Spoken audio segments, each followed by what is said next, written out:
मोदी के चाणक्य ने कांग्रेस को ललकारा, खुद को बनिया का बेटा बताकर दिया जवाब। हरियाणा में अमित शाह ने कर दिया तगड़ा खेल।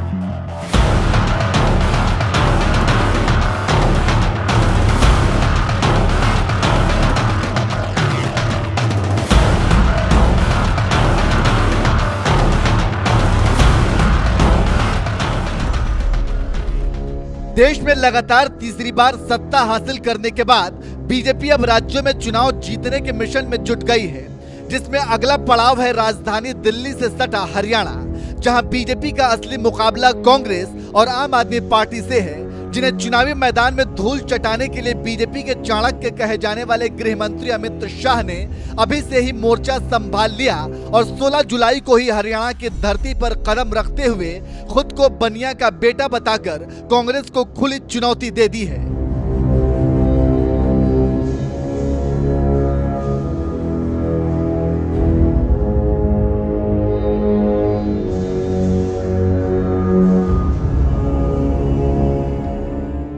मोदी के सबसे भरोसेमंद सिपाही अमित शाह को यूं ही बीजेपी का चाणक्य नहीं कहा जाता है। देश में कहीं भी चुनाव हो, सबसे पहले अमित शाह ही मोर्चा संभालते हैं और संगठन को चुनावी जंग के लिए तैयार करते हैं।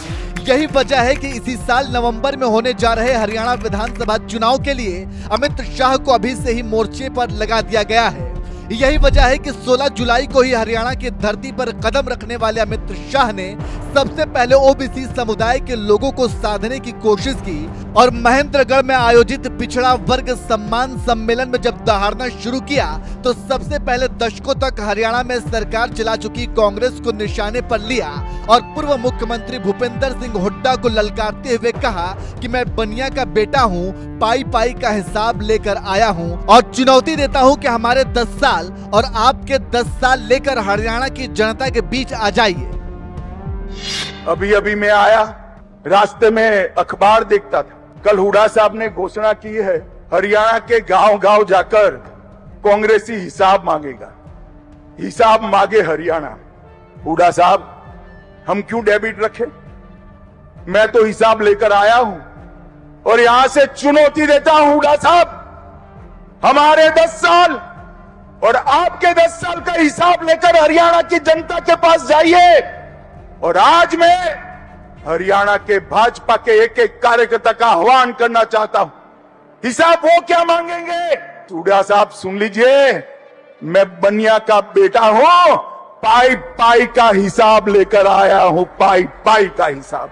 आपने 10 साल तक ऊपर और नीचे कांग्रेस की सरकार बनी, हरियाणा को क्या दिया?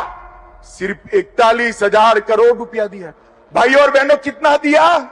नरेंद्र मोदी और मनोहर लाल की सरकार 10 साल चली, इन्होंने 259 लाख करोड़ रुपया देने का काम नरेंद्र मोदी सरकार।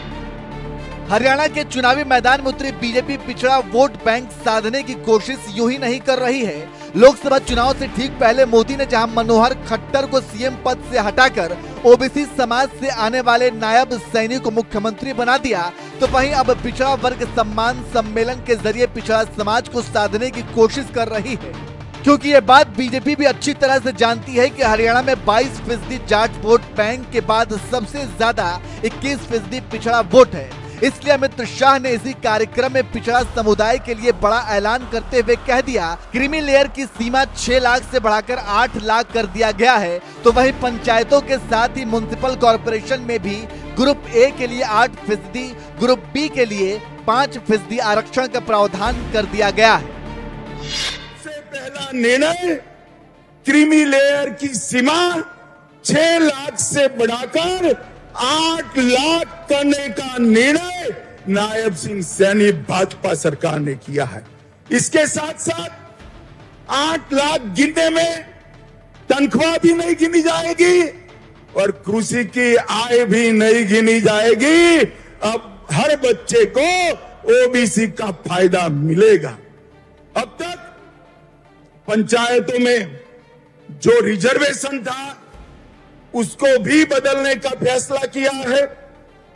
पंचायत में 8 5% रिजर्वेशन ग्रुप ए के लिए था, उसके साथ 5% रिजर्वेशन ग्रुप बी के लिए भी आज से शुरू हो जाएगा।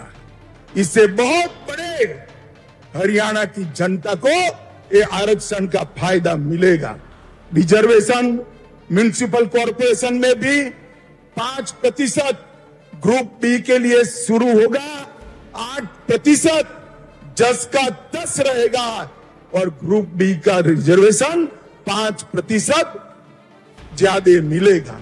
भाइयों बहनों, ये तीनों जो निर्णय है वो प्रधानमंत्री नरेंद्र मोदी की नीति को लागू करने। बात यही खत्म नहीं होती। हरियाणा चुनाव में पिछड़ों के साथ साथ युवाओं को भी साधने के लिए बीजेपी सरकार ने अग्निवीरों को पुलिस भर्ती से लेकर माइनिंग गार्ड की भर्ती में 10% तक आरक्षण दे दिया है। इसके अलावा ग्रुप सी और डी की नौकरी में भी आयु सीमा में 3 साल की छूट दी जाएगी। यह ऐलान सरकार ने इसलिए किया क्योंकि कांग्रेस अग्निवीर के मुद्दे पर ही बीजेपी को घेरने की कोशिश करती रही है। इसलिए बीजेपी कांग्रेस के इस हथियार को भी कुंद करने की तैयारी कर ली है। इसी बात से समझ सकते हैं कि बीजेपी 90 विधानसभा सीटों वाले हरियाणा में इस बार पूर्ण बहुमत हासिल करने के लिए कोई कसर नहीं छोड़ना चाहती है, क्योंकि 2019 के चुनाव में बीजेपी को पूर्ण बहुमत न मिलने की वजह से दुष्यंत चौटाला के साथ गठबंधन सरकार चलानी पड़ी थी। बहरहाल आपको क्या लगता है, क्या इस बार बीजेपी हरियाणा में पूर्ण बहुमत की सरकार बना पाएगी? अपनी राय हमें कमेंट करके जरूर बताएं। और साथ ही गृह मंत्री अमित शाह ने हरियाणा में और क्या कुछ कहा है, आइए आपको सुनाते हैं। भाइयों और बहनों, आज मैं हरियाणा में आया हूं। हरियाणा की भूमि 3 चीजों के लिए, कश्मीर से कन्याकुमारी और कामाख्या से द्वारिका तक का पूरा देश याद करता है। सबसे पहला, यहां की माताओं ने अपने इतने लाल सेना में भेजे हैं। मैं आज जिस भूमि पर हूं, इस भूमि की माताओं ने सबसे ज्यादा अनुपात में अगर सेना में जवान भेजने का काम किया है तो मेरे हरियाणा की माताओं ने किया है। खेल के मैदानों में देश जब तालिका देखता है तो मेडल तो हरियाणा भारत के नाम पे आते हैं, मगर इसके नीचे जाते हैं तो भारत को जो 10 मेडल मिलते हैं उसमें से 7 मेडल मेरा हरियाणा का धाकड़ लेकर आता है।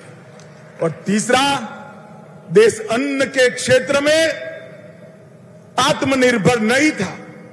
जब देश ने ललकार लगाई कि हमारा अन्न हम खुद पैदा करेंगे, तो देश के अन्न के भंडार भरने वाला मेरा हरियाणा का ही किसान था। ये तीनों चीजों के लिए पूरा देश हरियाणा को याद भी करता है, प्रणाम भी करता है।